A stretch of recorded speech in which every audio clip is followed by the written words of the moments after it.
We have our ski day counter adding new days appropriately.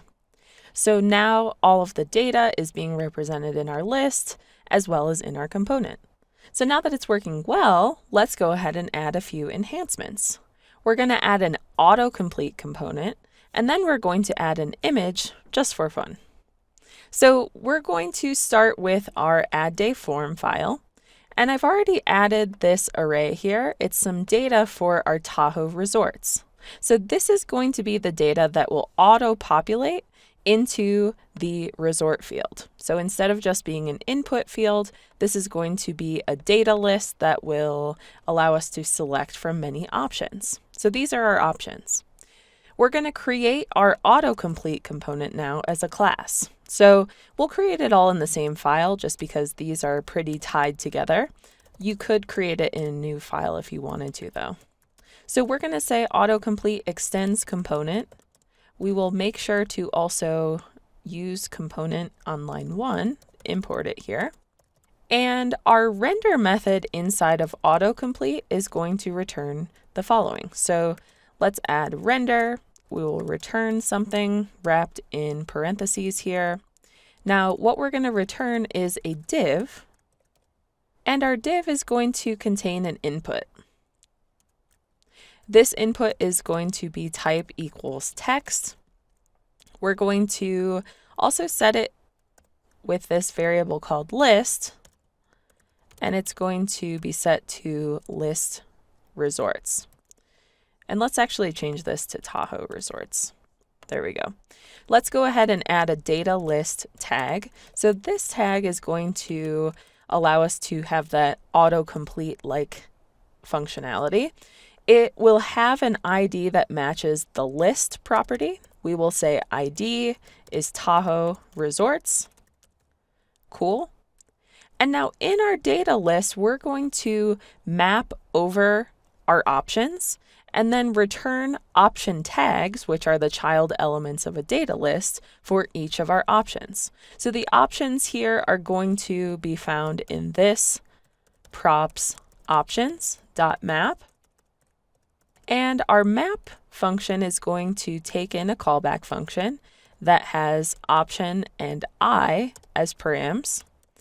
And we're going to return, as I said, an option tag for each one of these. The option will have a key of I. And the option tag will display whatever the option is. So we'll use a JavaScript expression here and use option. Cool, so let me clean this up a little bit. We're gonna move that onto its own line, move that onto its own line, and there we go. So we're mapping over those options. So how are we going to grab whatever that option is out of the field? Well, we're gonna grab it with a ref. So let's add a ref called input resort to our input component. And we're going to use this method here called get.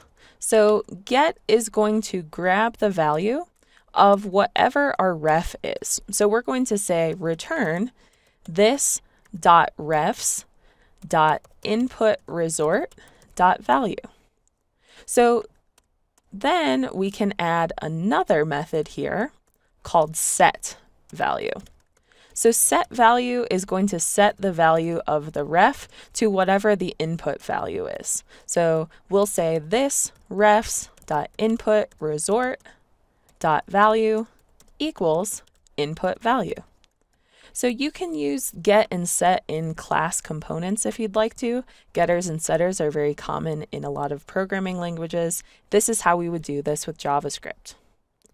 Cool, so the final thing I want to do here is instead of rendering an input component for our resort name, we're going to actually render our autocomplete. Let's replace this input, and we can get rid of everything but the ref here. We're going to replace it with autocomplete, and then we're going to say options equals, and remember we're mapping over the options here as props. So the options that we want to map over in this case are Tahoe resorts, our array of resorts. Okay, great. So let's check this out in the browser. We should see that our resort name, the field looks a little bit different. It's now using this data list. So if I type in S, I will see that we will select from a list of all of the different items that have S's. We can select a date. And then I'm going to say add day, and this should be captured in our list. So the data list is working okay. The autocomplete is working great. This is pretty cool. So let's add another one here for good measure, just so that we see that it's working. Not every day is a day at Squaw. There we go. Now we've had this dist subfolder called assets, and it now has an image in there. So in Sublime Text, it doesn't look so cool, but trust me, it's just a JPEG image that we're going to incorporate into our project. I've also made a change to our index.scss to link to this file. So our div app should have a background image of that file. Now you can put whatever image you'd like. You can swap that out for your favorite activity. Please feel free to do that. I do want to point out how you would incorporate this style sheet into your index. So here we're importing our style sheet UI.scss. Let's also import the index.scss. So we'll say style sheets / index.scss. Very cool. So drum roll, please. We should be able to, when we look at this again, see that background image.